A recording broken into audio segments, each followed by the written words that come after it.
The mind of man is capable of anything, says Joseph Conrad, because everything is in it, all the past, as well as the future. Well, I wouldn't say that I'm capable of anything, but I would say that I'm filled with the past and longing to see the future, because I'm Rav Mike Feuer, and this is the Jewish Story. Episode 34, The Heart of Darkness. I got a problem today, and it's a big one. How do I speak about the unspeakable? We've come to the time of the Shoah, of the Holocaust, and I just really don't know what to say. I have to start with saying, for full disclosure's sake, I'm not neutral on this topic. Even though you may think I haven't been neutral all along, I have been striving to keep an even keel. But in this case, I'm the grandchild of refugees. In 1937, Huna Feuerwerker, Al Feuer, my grandfather, jumped ship from Belgium to New York without any plan other than to survive. I never got to meet him, but I guess he heard that 11th hour message we quoted from Jabotinsky at the end of the last episode. In the name of God, let any one of you save himself as long as there is still time. In time, there is very little. He saved himself, and in the long run was also able to bring over his surviving siblings after the war. And he saved me, not just in the lineal sense, but from having to take a dispassionate posture toward the greatest darkness to which our exile has ever subjected us, arguably the greatest darkness humanity has known. And I've never claimed to be a historian, only a student of history that wants to tell the story of his people with integrity and soul.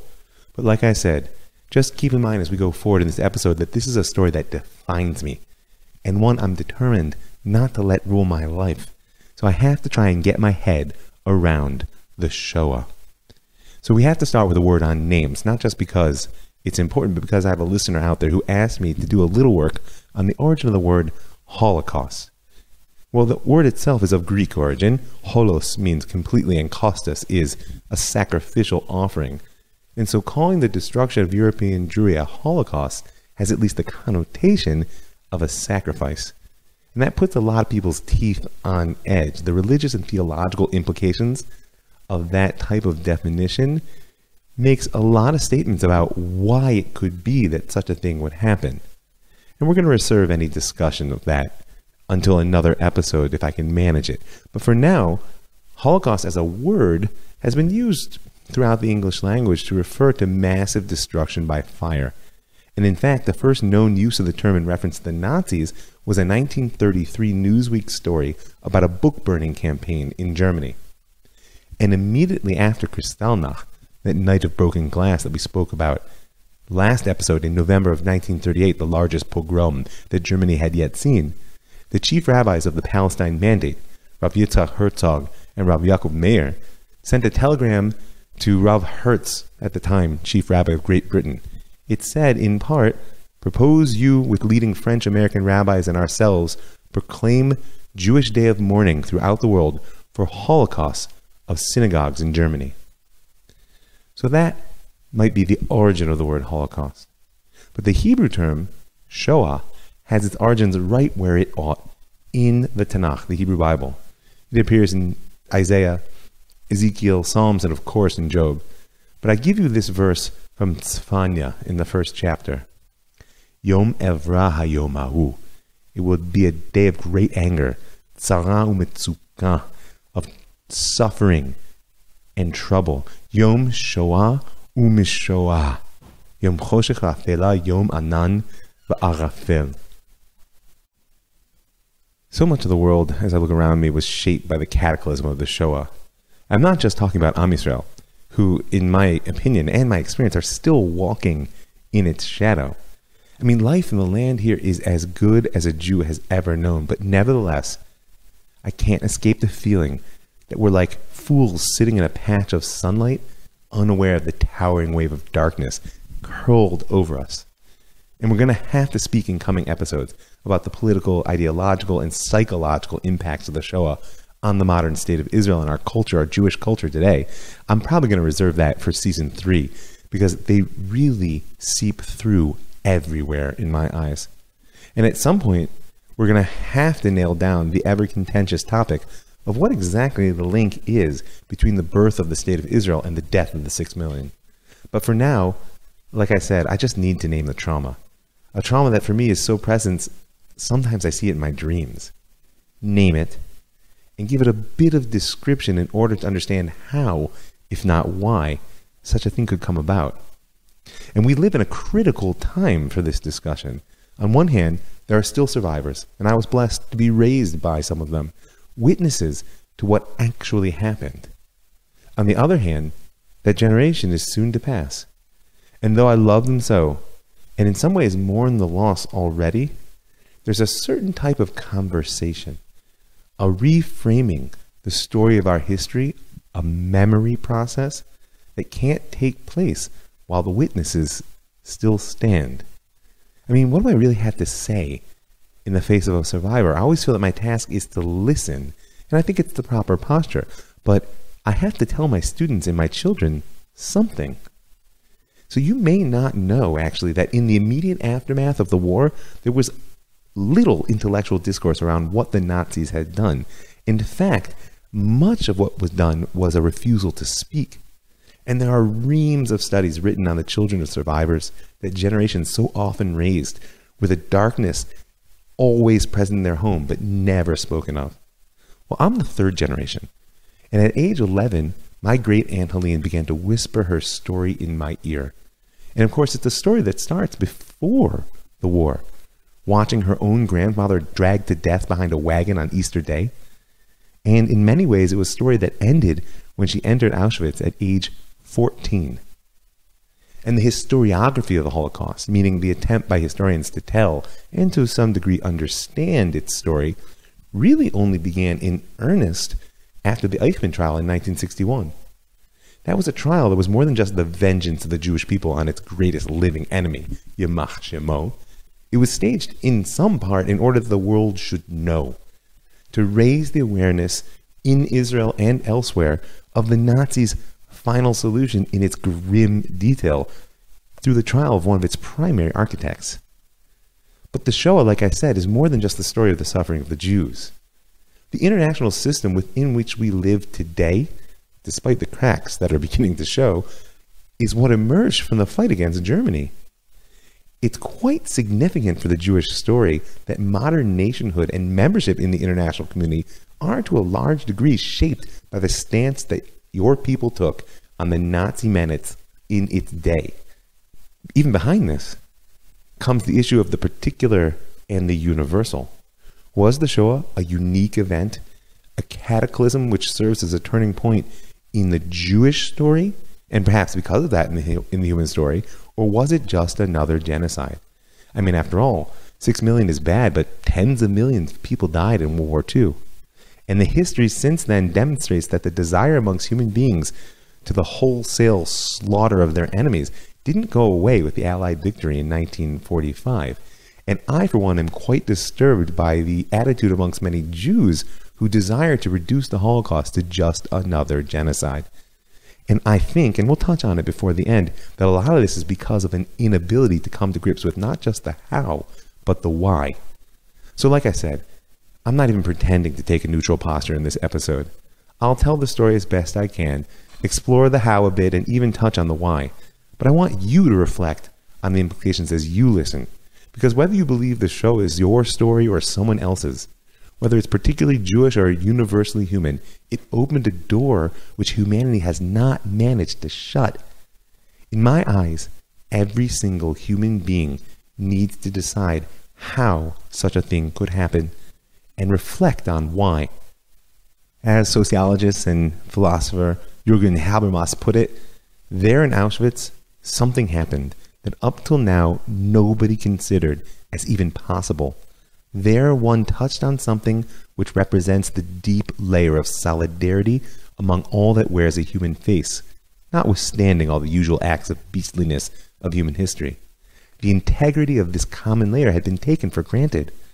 Auschwitz has changed the basis for the continuity of conditions of life within history.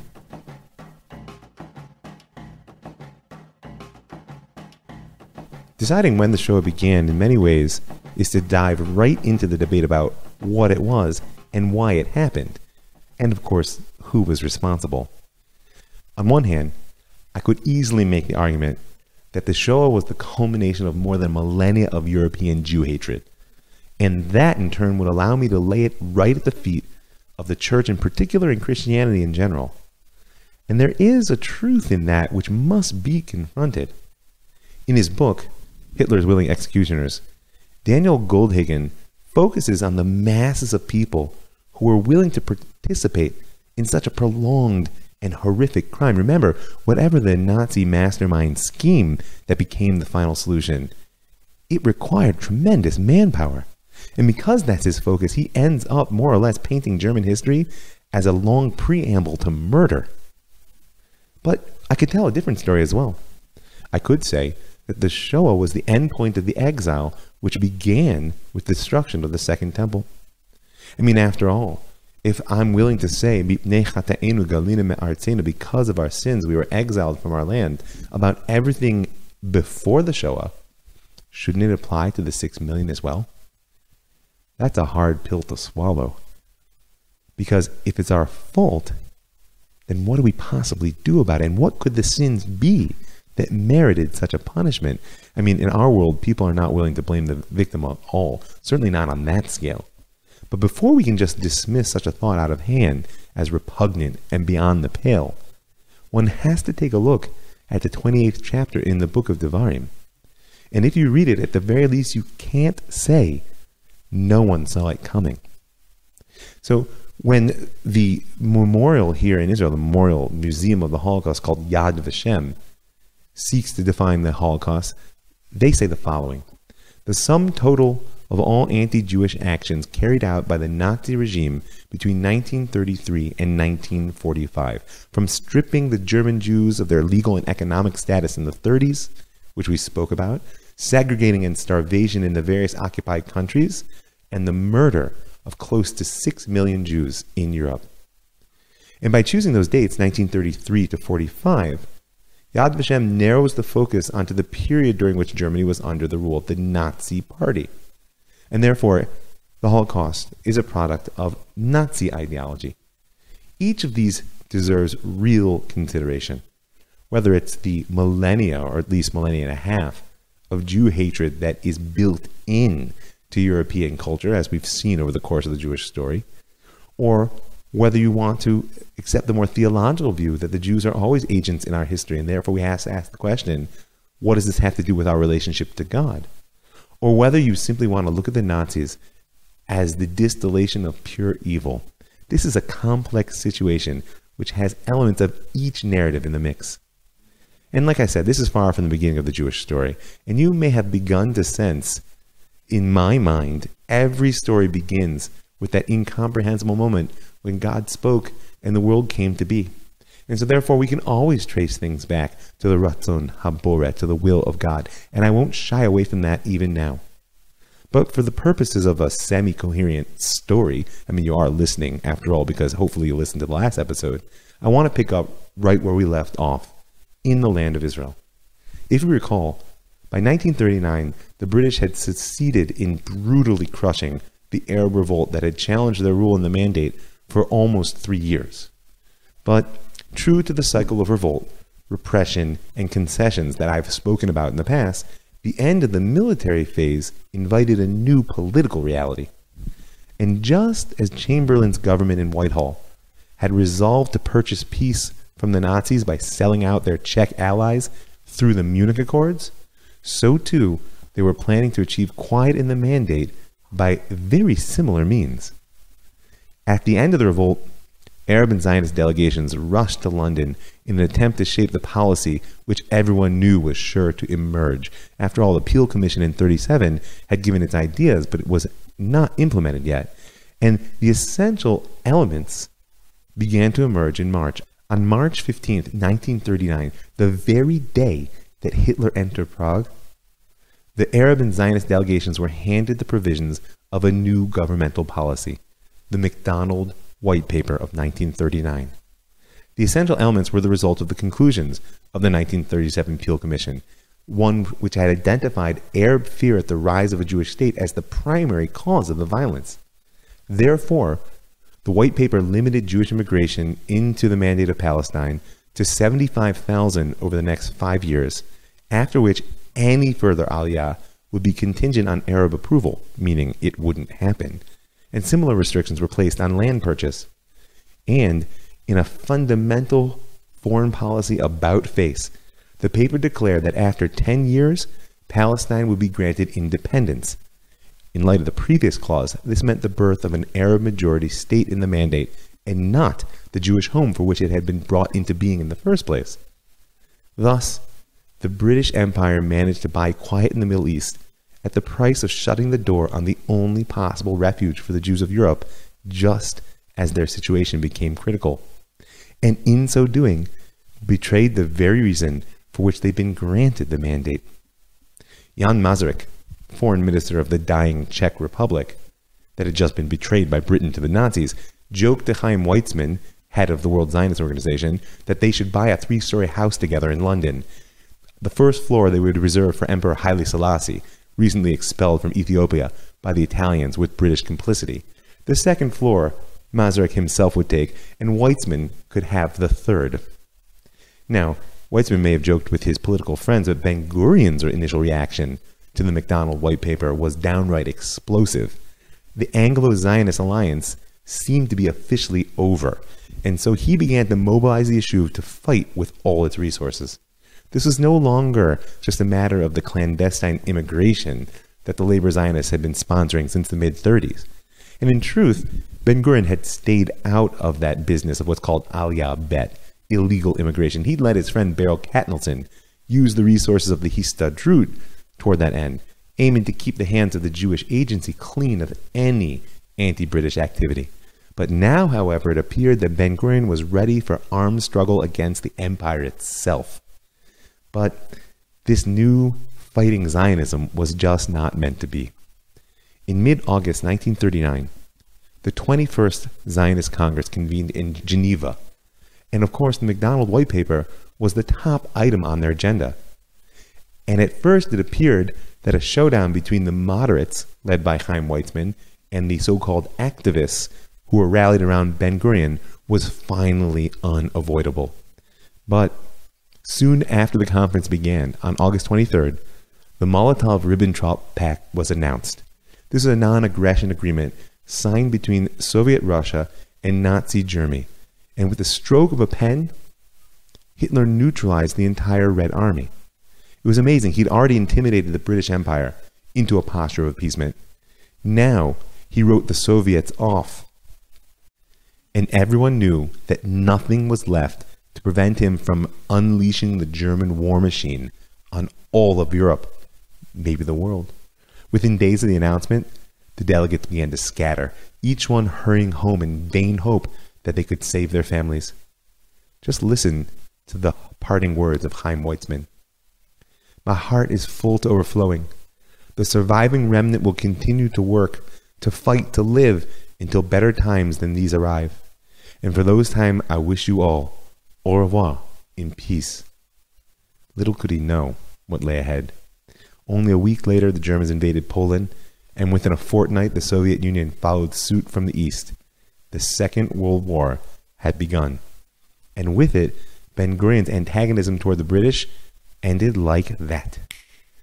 Because despite their anger over the shutting of the doors of immigration at such a critical time, most of the Zionist leadership saw Hitler as the clear #1 enemy of the Jews, and Britain as the only thing which stood between the Nazis and world domination. We'll speak, perhaps in next episode, about the breakaway of the militant faction of the Lochamei Cherut Yisrael, the Lehi, over this very issue of who the true enemy of the Jews was. But for now, the Zionist mainstream was not going to leave the British to fight alone. As Ben-Gurion declared, we must assist the English in their war as if there were no white paper, and resist the white paper as if there were no war. Well, as was his penchant, it was a catchy slogan. But the reality was very different. The empire was on the ropes in the early phase of the war, and the mandate was swarming with British troops who were more than happy to use overwhelming force to maintain order. And therefore, there was little struggle against the white paper by the official Zionist entity at this stage. What there was actually large-scale enlistment by the Jews of the Mandate into the British Army. Overall, it's approximated that 1.5 million Jews fought in the combined Allied armies in World War II. And for the British, that included thousands of recruits from the land of Israel who put aside their struggle for national liberation in defense of the empire that they were gradually coming to realize was actually their occupier. And we'll consider, like I said, next episode, how much of this decision to fight on behalf of the empire was the idealism of labor Zionism. Don't forget, on the world stage, this is a fight between the left and right, between fascism of the Nazis and the Bolshevism, or labor culture, of the left. And of course, in this case, they were double dipping as labor Zionists. They could fight fascism and save the Jews in the bargain. How much was that? How much was pragmatism? The recognition that the British would crush the Zionists just like they'd done to the Arabs in 36 to 39 if they made any trouble during the war. And frankly, they wanted to be well positioned by helping the British when the war was over. And how much was driven by this deep-rooted belief that without an imperial backer, the whole Zionist project was doomed. I don't want you to forget about that last one because it continues to plague our policy as a country down to this very day. So Ben Gurion was actually in Britain when Germany invaded the Low Countries, and he witnessed the Allied defeat at Dunkirk and weathered the battle for Britain, these dark days when it seemed, in fact, that the whole world was going to fall instantly under the shadow of Nazism. You know, they say that Ben Gurion was such a hard worker and perhaps a little bit unrealistic that he refused to take cover in the air raid shelters during the London Blitz. But more than the suffering of war, it was the resiliency of the British people that made their impression on Ben Gurion. The people and Winston Churchill as a leader. The war demonstrated in important ways to Ben Gurion that democracy could actually cope with great crisis. Remember, today, most people in the Western world take for granted that democracy is the only legitimate form of government. But that was not so in the interwar period. And Ben Gurion was far more of a socialist than a Democrat. And I know one is an economic doctrine and the other one is political, but it's not a given that socialism lends itself to democracy. But now he saw that indeed the democracy could cope with great crisis, and that a resolute and wise leader standing at the head of a brave people committed to war could not be defeated. Lenin would never again be Ben Gurion's heroic model, and that has quite an impact on what lies ahead for the Jewish people. Now I can imagine the future leader of a state which has many wars yet to fight, thrilling as he listened to Churchill's words after the defeat and the evacuation from Dunkirk. We shall not flag or fail. We shall go on to the end. We shall fight in France. We shall fight on the seas and oceans. We shall fight on the beaches. We shall fight on the landing grounds. We shall fight in the fields and in the streets. We shall fight in the hills. We shall never surrender until in God's good time the new world, with all its power and might, steps forth to the rescue and the liberation of the old. But when Churchill spoke those words, the moment of rescue still lay far ahead. For now, Britain fought all but alone, and the world grew darker every day. In the summer of 1941, less than 2 years after Hitler signed the Molotov-Ribbentrop Pact, that agreement of non-aggression between the Nazis and the USSR, the German army invaded the Soviet Union. Operation Barbarossa, as it was known, was the largest invasion force ever assembled in history. And its launching marks a turning point in the war and in our story. The second phase of the assault was Operation Typhoon, attack on Moscow launched on October 2nd. And in his order of the day to the millions of soldiers poised for what was supposed to be, quote, the last powerful blow that will shatter this enemy before the onset of winter, Hitler made quite clear who was the, quote, horrendous beast-like enemy intent on annihilating not only Germany, but the whole of Europe. Juden und nur Juden, the Jews, and only the Jews. A new phase of the war started with the German attack on the Soviet Union, as did a radical escalation of the war against the Jews. Only 2 weeks after the invasion, the first transport trains filled with Jews from Western Europe left the ghettos of Lodz, Kovno, Riga, and Minsk to the east. In Kovno and Riga, thousands were shot on arrival. And on October 18th, the declaration came from the highest echelons of the Nazi Party. All Jewish immigration from Europe was henceforth forbidden, quote, in view of the forthcoming final solution of the Jewish question. Now remember, the Jewish question has been with us for quite some time.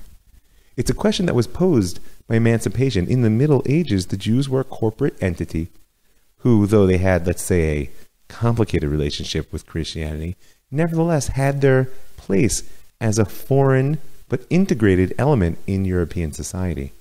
And when emancipation came along, and the focus moved from corporate existence to individual, and the Jews were gradually granted first rights and then full citizenship, it was assumed that they would simply subsume themselves into the majority Christian European culture.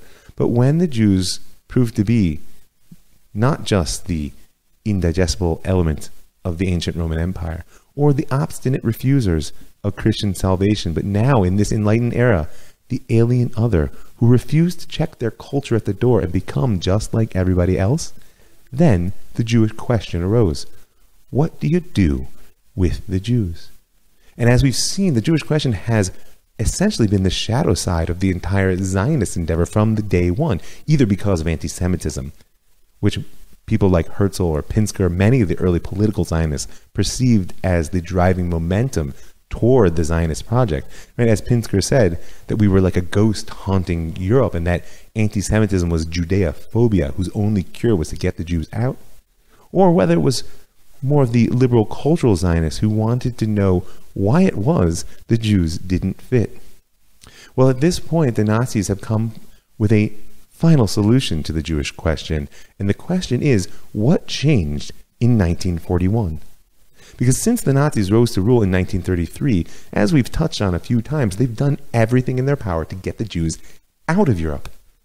And indeed, by the start of the war in 1939, more than half had left Germany itself, and Austria as well, some to Eretz Israel, as we talked about through that transfer agreement, which was so controversial at its time, and many more to the United States and other countries. And the truth is, there were even concentration camps operating in Germany since 1933. Tens of thousands had died in them. But these were centers for punishment, imprisonment, even slave labor, but not mass murder.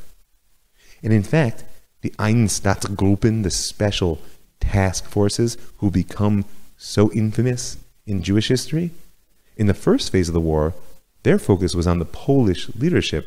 When the Nazis invaded Poland from the west and the Soviets from the east, they liquidated every leader that they could find.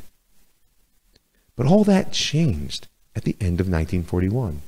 Now, it couldn't have just been the invasion of Russia. There's more going on here. On December 7th, not long after Operation Typhoon, the Japanese destroyed the U.S. Pacific Fleet in a devastating surprise attack on their naval base at Pearl Harbor, Hawaii. Now, many historians think that the Japanese had taken their cue from Hitler's surprise invasion of the Soviet Union in June. I didn't mention it, but it's not like he sent the Soviets a telegram saying, listen, I know we had this non-aggression pact, but I'm done. No. And Hitler himself had told the Japanese ambassador one should strike as hard as possible and not waste time declaring war. And so indeed, the Japanese followed his cue, and 4 days later, on December 11th, Hitler declared war on the United States. It was a decision that to this day baffles historians. Many think he was simply swept up in his visions of global domination. And, in a reciprocal move, a unanimous vote by both houses of the United States Congress declared war on Germany. The New World had awoken, as Churchill predicted, or at least had been knocked out of its slumber. But it seems, at least in the short term, that this was not good news for the Jews. As Hitler said in his speech that accompanied the declaration of war on the United States, the Jews are planning to use the American tool in order to prepare, quote, a second Purim for the European nations, which were becoming increasingly anti-Semitic. It was the Jew in his full satanic vileness, who gathered around this man, meaning Roosevelt, but also to whom this man reached out. And you can see in Hitler's speeches and writings that in his mind, the Jews stood behind every opponent. The day after declaring war, Hitler addressed a group of Nazi Party leadership in a secret speech, one which would have been lost to us if it weren't summed up by the Reich Minister of Propaganda himself, Joseph Goebbels, Yamach Shemo, in his diary. Quote, "In regard to the Jewish question, the Fuhrer is determined to wipe the slate clean. He prophesied to the Jews that if they once more brought about a world war, they would be annihilated. It was not a mere declaration. The world war is here. The extermination of the Jews must be its necessary consequence." Now that what had been a European conflict had become a global war, one which included everyone that Hitler saw as the mortal enemies of his new Germany, all the forces allied with what he called world Bolshevism that he saw as driven by the Jews, where there could be only one conclusion. And the records from the trials of the Nazi masterminds held in Nuremberg after the war indicate that by July 1941, well before the declaration of war on the United States, but after that initial Russian invasion, Hermann Göring, Hitler's deputy, had given written authorization to Reinhard Heydrich, chief of the SS, to prepare and submit a plan for the total solution of the Jewish question in the territories under German control. And with global war now, the prospect of almost 11 million Jews under German rule was on the horizon. We also know that by November 1st, construction of the first extermination camp, Belzec, located outside of Lublin, had already begun. But all these pieces seem to have been scattered fits and starts, lacking clarity or lacking that hallmark of what to me makes the Holocaust so chilling, which is bureaucratic efficiency. And it was in January of 1942, at the lakeside Berlin suburb of Wannsee, that the final solution took its definitive form. And the Wannsee Conference will go down in history as the epitome of the banality of evil, as Hannah Arendt calls it, of bureaucracy in the service of horror. It was simply a meeting of senior government officials, all of them, of course, part of Nazi Germany, and the SS leadership. And the goal was to ensure the cooperation of administrative leaders of all government departments in the implementation of the final solution. They didn't want interdepartmental squabbling. Reinhard Heydrich presided. His deputy, Adolf Eichmann, Yamach Shemo, was secretary. Representatives from the Foreign Office, the Ministries of Justice, Interior, and State all sat in attendance as Heydrich outlined how European Jews were to be rounded up and sent to extermination camps in the general government area, that's the occupied part of Poland, where they were to all be killed. Now, by this time, mass killings of Jews in the newly conquered territories of the East were ongoing, and more efficient methods of mass murder were being tested and refined every day in the field. It took the Nazis quite some time and many wasted bullets until they realized that the gas chamber and the crematoria were the way to go. And it seems from the sole record of the minutes of the meeting that survived that Wannsee was not actually about the mechanics of the murder, but rather about its administration. The meeting had two goals, like I said. Number one, to subordinate all government ministries to the SS in this matter in order to ensure a smooth implementation of the final solution. And if there's any doubt that the elimination of the Jews in the mind of Hitler and many of the Nazis was more important than the war effort, then all you need to do is look at the fact that the Wehrmacht, the German army, protested repeatedly at the resources which were expended in building railroads, massive camps, in expending the manpower to herd these Jews along and ultimately murder them at a time when the German army needed every man it could get. So one goal of Wannsee was this subordination of the entire machinery of government and war to the elimination of the Jews. The other one was to arrive at a definition of who exactly was Jewish, and thus determine its scope. And it's well known that the definition which was arrived at was one Jewish grandparent, which led to insane situations, like Catholic monks and nuns being pulled out of their monasteries and thrown into the camps. The text of the protocols is chilling, because, as is still common in the genocides happening down to our day, the administrators of evil who had gathered in that leafy suburb knew already exactly why they were there, and therefore the plan was couched in neutral language. Quote, under proper guidance, in the course of the final solution, the Jews are to be allocated for appropriate labor in the East. Able-bodied Jews, separated according to sex, will be taken in large work columns to those areas for work on roads, in the course of which action doubtless a large portion will be eliminated by natural causes. The possible final remnant will, since it will undoubtedly consist of the most resistant portion, have to be treated accordingly, because it is the product of natural selection and would, if released, act as the seed of a new Jewish revival.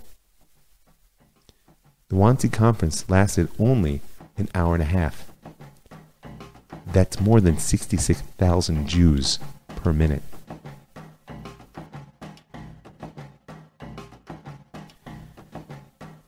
So there is a question we at least need to ask, and that is, how could such a thing happen? How is it that an era, modernity, which began with the emancipation of the Jews, ended with an attempt at their elimination? And in my eyes, the modern era indeed ends. There are two images which for humanity really represent the passageway from the modern to the most modern.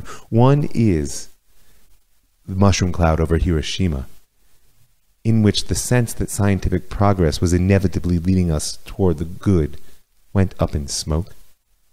And the other one were the words Arbeit macht frei, that work shall set you free, written in iron over the gates of Auschwitz, where the hope that humanity would be indeed human went up in smoke.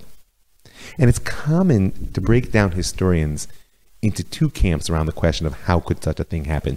They call them the functionalists and the intentionalists. The functionalists say that widespread antisemitism, the need for a clear enemy in wartime, economics, sociology, and history all created a groundswell of hate that produced the conditions for mass murder. And that Hitler wasn't an ideologue in this respect. He just harnessed this wave of hate in order to pursue victory.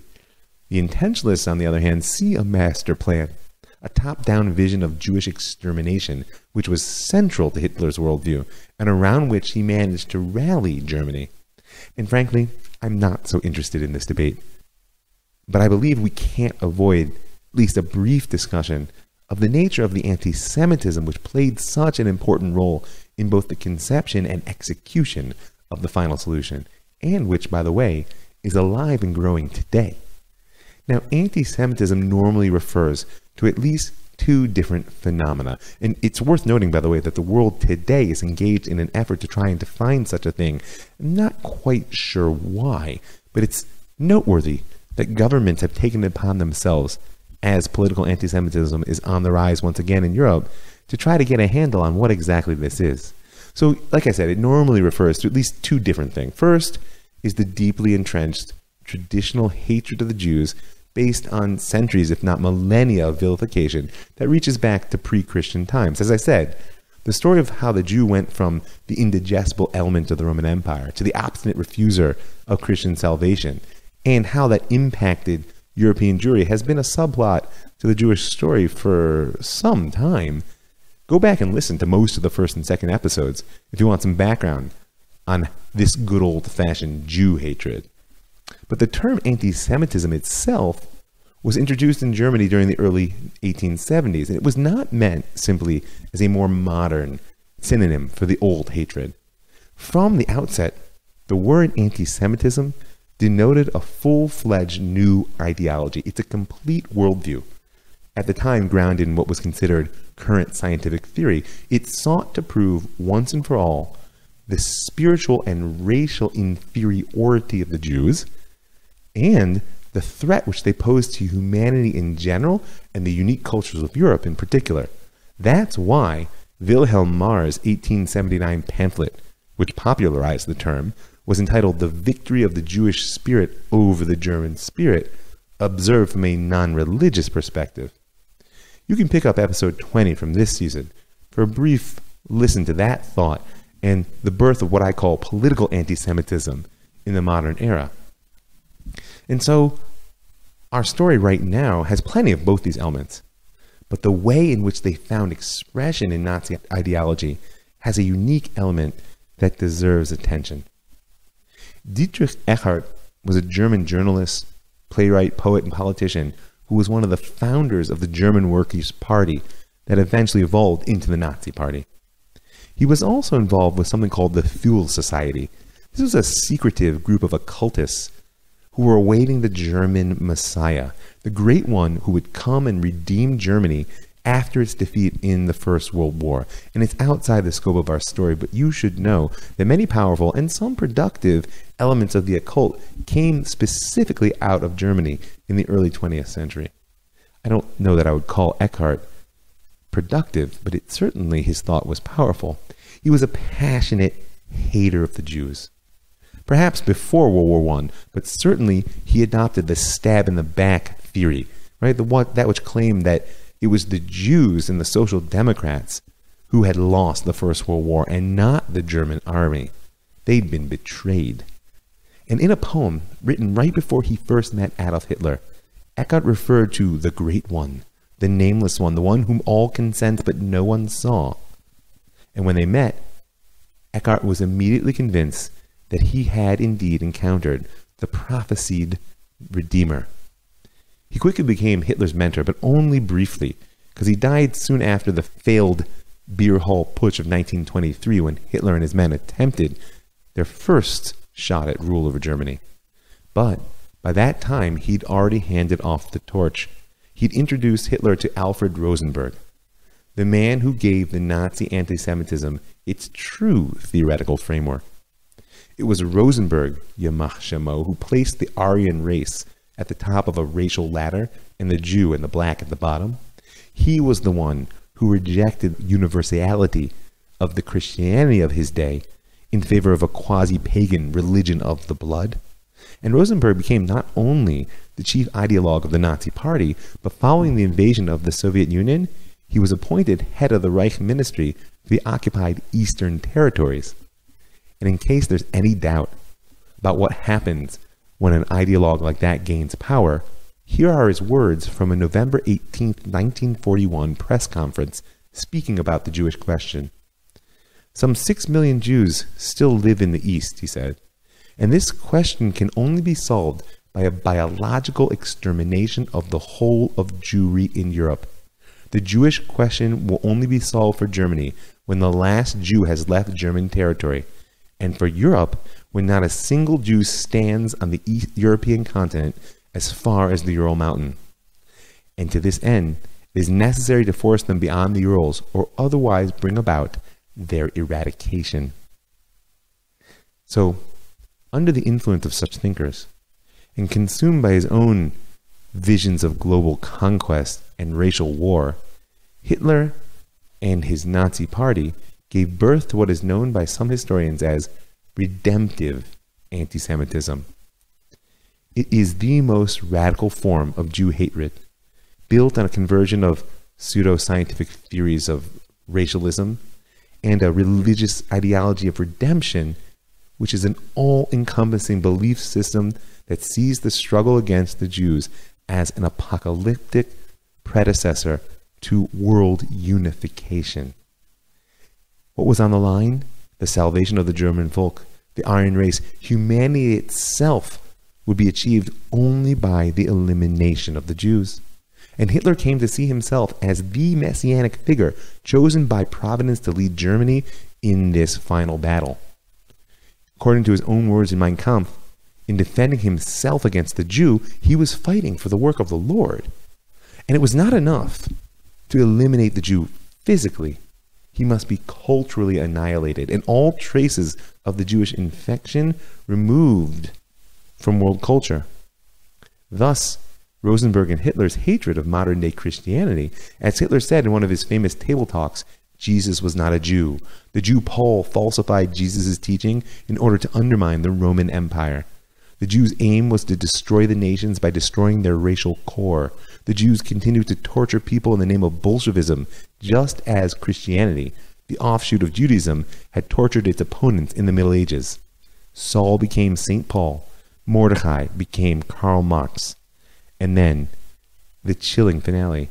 By exterminating this pest, we shall do humanity a service of which our soldiers can have no idea.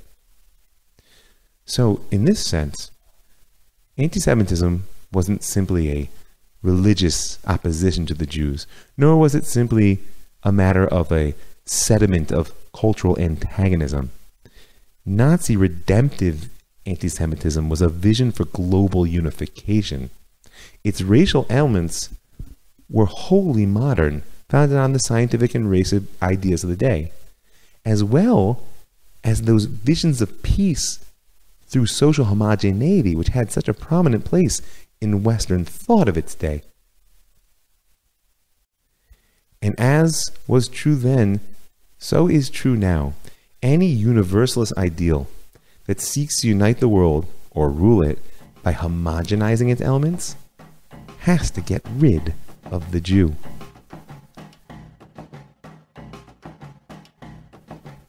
I mean, I could go on forever, but as long as we're asking the impossible questions, there's another we can't avoid.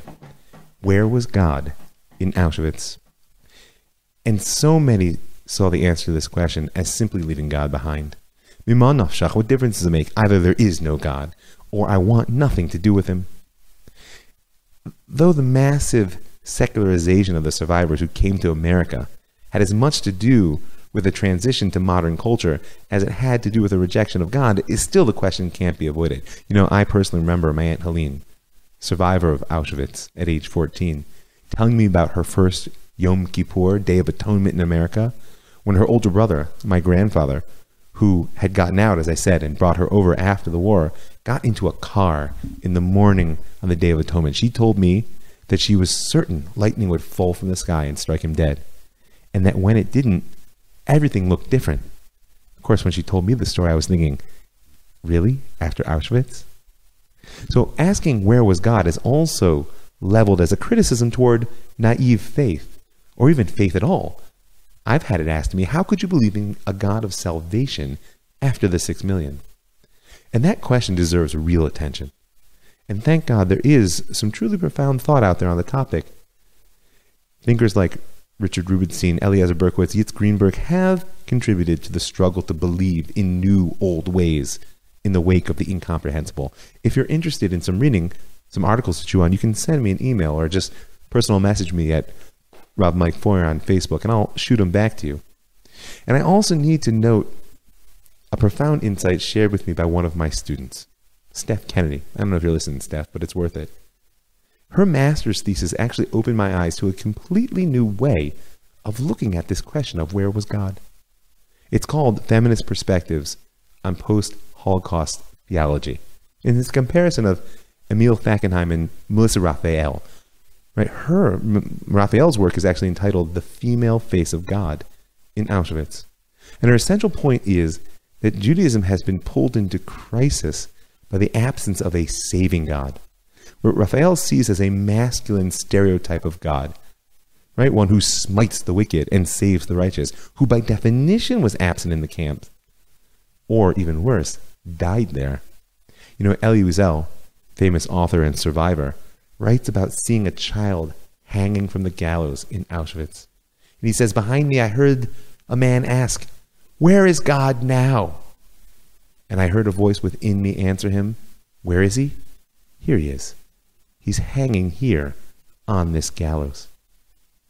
So from the perspective that God must save in order to be God, after Auschwitz, the will to live almost demands a denial of God. If he couldn't save us, then we'll do it on our own. And what do we need him for? This is what Emil Fackenheim calls the commandment to survive. But Steph opened my eyes to the feminine face of God, the God who witnesses and holds, rather than smiting and saving. And by holding us in the midst of our suffering, God was, of course, more present in Auschwitz than we could even imagine. And I have a question of what form that feminine face, so to speak, of God can give to our will to live after the death of the 6 million. Another discussion for another time. So there are many deep questions the Shoah wants to ask to God, and to me, they are questions that need to be heard and held, not necessarily answered. But the historical thread of our Jewish story insists that we also ask a slightly different question, one which plagues me perhaps even more. Not where was God in Auschwitz? Where was humanity?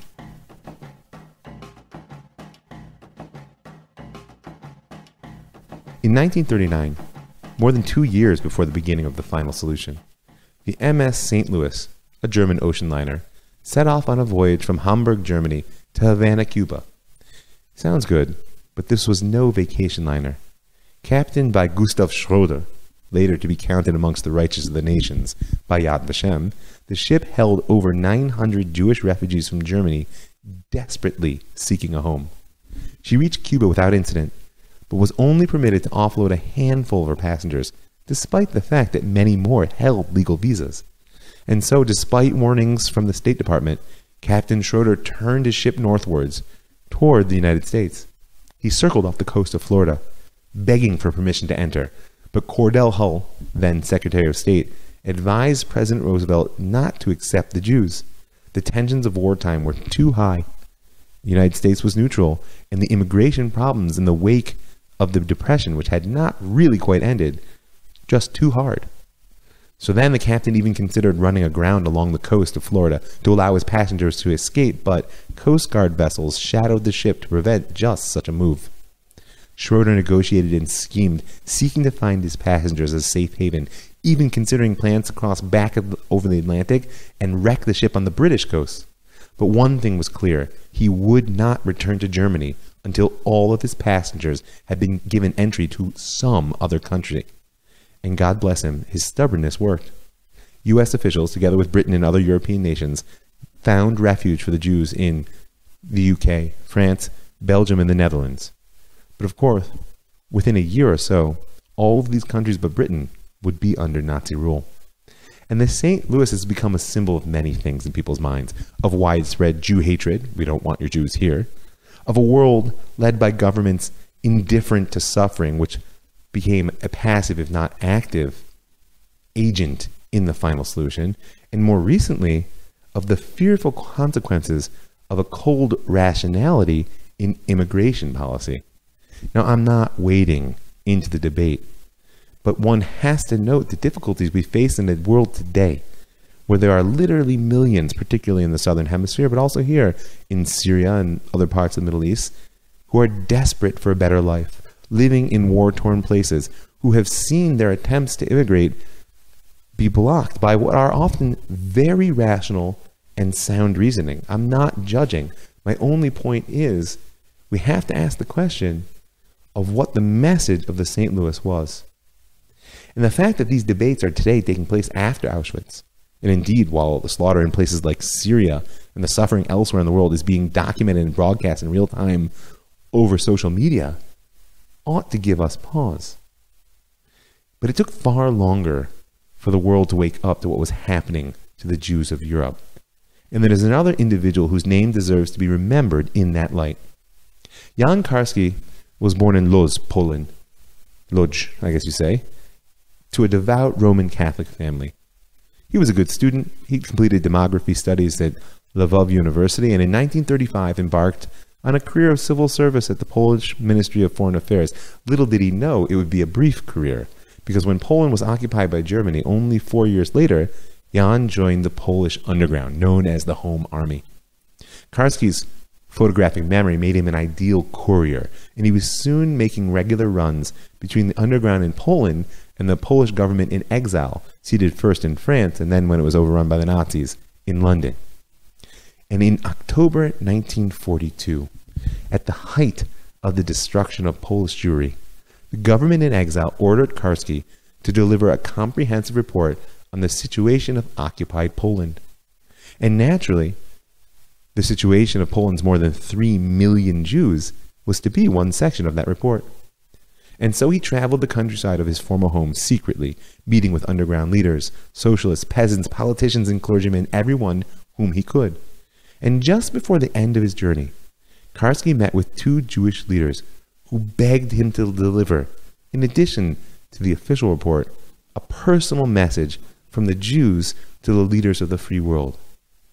And what it said was, "Our entire people will be destroyed."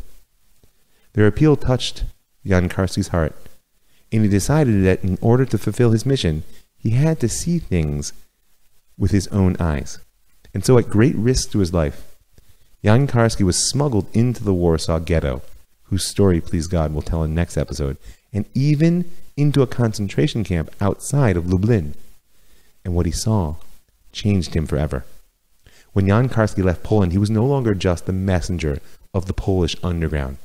He was a man consumed by the need to give voice to the suffering of the dying Jews. In November 1942, Karski reached London, delivered his report to the Polish government in exile, and set out to meet Winston Churchill and any other politician, journalist, or public figure he could reach. What he showed them was a pamphlet entitled "The Mass Extermination of the Jews in German-Occupied Poland," published by the Polish government in exile on the 10th of December 1942. This pamphlet was the first official document that informed the Western public about the Holocaust occurring in German-occupied Poland. No longer could the rumors be denied. The government in exile sent the booklet to the foreign ministries of all the 26 governments who'd signed the declaration by United Nations. That declaration was the main treaty that formalized the Allies of World War II, and it became the basis of the United Nations when it was formally declared in 1945, and they all received the book. In its pages, they found detailed information on the persecution and murder of the Jews in London, and in particular on the liquidation of the Warsaw Ghetto, which was even now underway.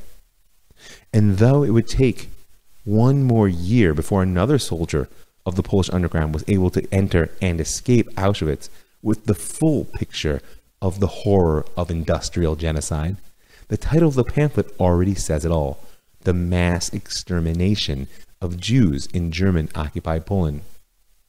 And despite the details and the horror of these words, the effect of the document was extremely limited. And that's just another debate I can't wade into. Was it wartime pragmatism? Or was it in the interest of the Allies in light of the troubles in Palestine that there be less Jews left to deal with after the war? Or did everybody really just hate them? We're going to have to come back to pieces of that in the next episode. Or, by the way, can't leave out the very real issues bound up with immigration that need to be reflected on today. There is nothing simple about this story, but one thing must be emphasized. Many people outside of occupied Europe, and even inside, found it all but impossible to comprehend that the Germans were systematically exterminating the Jews. And in fact, the Jews themselves. Anyone who reads the accounts of the liquidation of the Warsaw Ghetto sees that till their dying day, they simply would not or could not or did not want to believe. I mean, people deny such a thing could have happened today, and they get an audience because it remains incomprehensible even to those who witnessed it firsthand.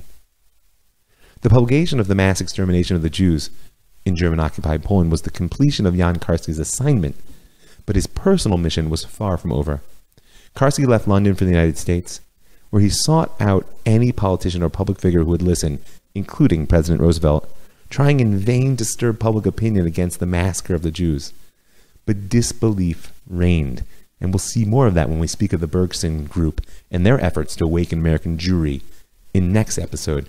Jewish U.S. Supreme Court Justice Felix Frankfurter actually met Karski, and after hearing his account said he didn't think the man was lying, but that he simply could not believe what he said was true. And there are more reasons behind the inaction of the Americans than simple disbelief, but that lies, like I said, in the next episode. After the war, Karski stayed on in the U.S. and eventually became a professor at Georgetown University. He remained committed to perpetuating the memory of the victims of the Shoah, unable, as he said, to come to terms with what he had witnessed and with the world's silence at the slaughter of the 6 million. In 1981, Jan Karski addressed a meeting of American military officers who had participated in the liberation of the concentration camps, saying that he had failed to fulfill his wartime mission. Quote, "And thus I myself became a Jew. And just as my wife's entire family was wiped out in the ghettos of Poland, in its concentration camps and crematoria, so have all the Jews who were slaughtered become my family. But I am a Christian Jew. I'm a practicing Catholic. My faith tells me the second original sin has been committed by humanity. This sin will haunt humanity to the end of time, and I want it to be so."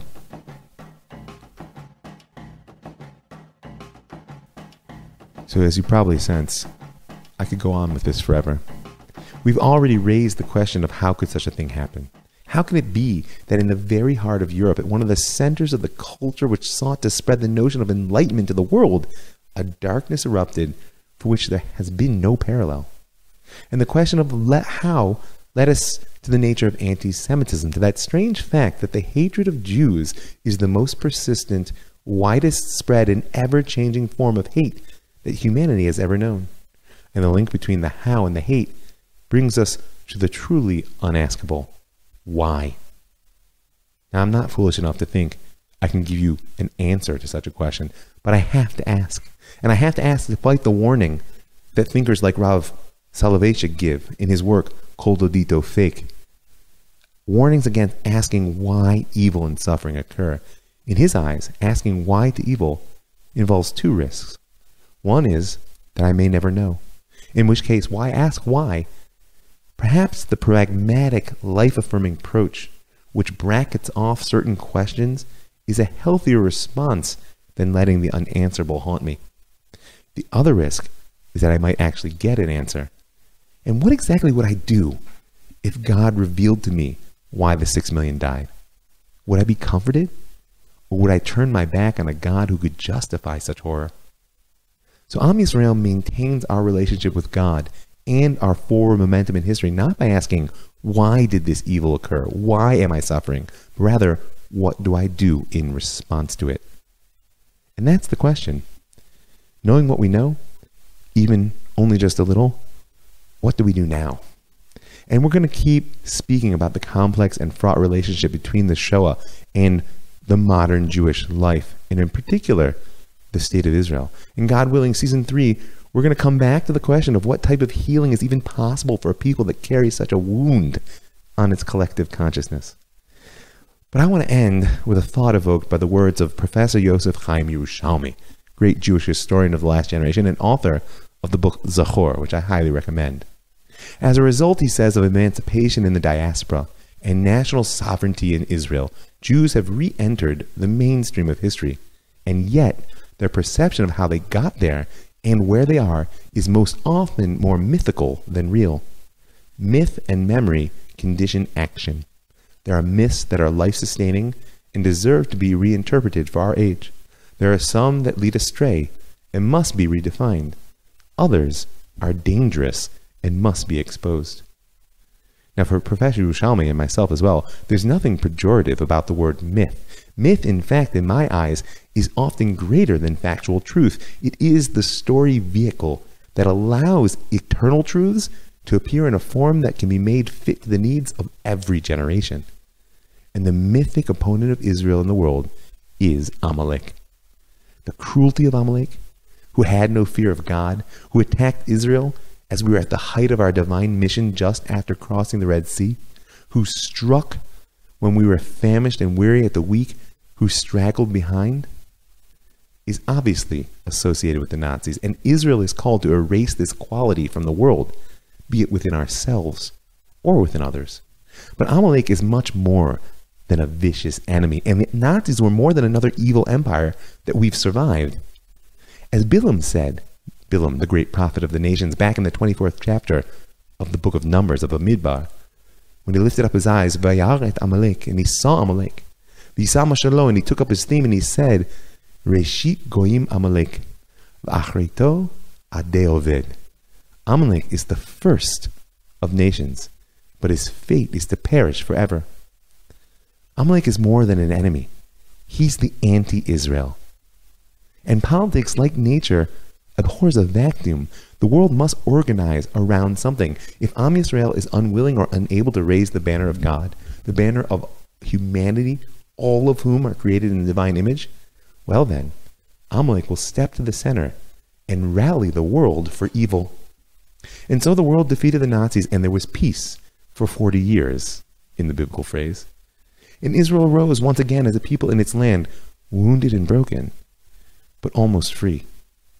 And if you read the news, the world which emerged out of the cataclysm of World War II is crumbling around us. I'm not going to offer you the reworking of our mythic struggle with Amalek right now. Perhaps that's better left for Purim. But I will say this. I can feel around me that the euphoria of the return has almost faded, but the darkness of the world has far from disappeared. The next chapter of this mythic struggle may just be beginning, and I, for one, pray that Am Yisrael is ready to lead. Let it be soon. Let it be now. I just want to thank a few people. I want to thank all the people who give their hard-earned money to help make this show happen, to keep it free and widely available, and I want to invite you to join them.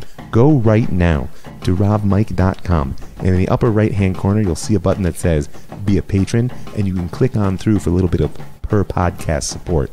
I want to thank the Land of Israel Network, that's thelandofisrael.com, for creating a platform that allows me to reach so many amazing people. I want to tell you, be in touch. You can get me at robmikefoyer@gmail.com or robmikefoyer on Facebook. I want to thank the Pardes Institute, that's pardes.org.il, for building an educational institute where I get the privilege of touching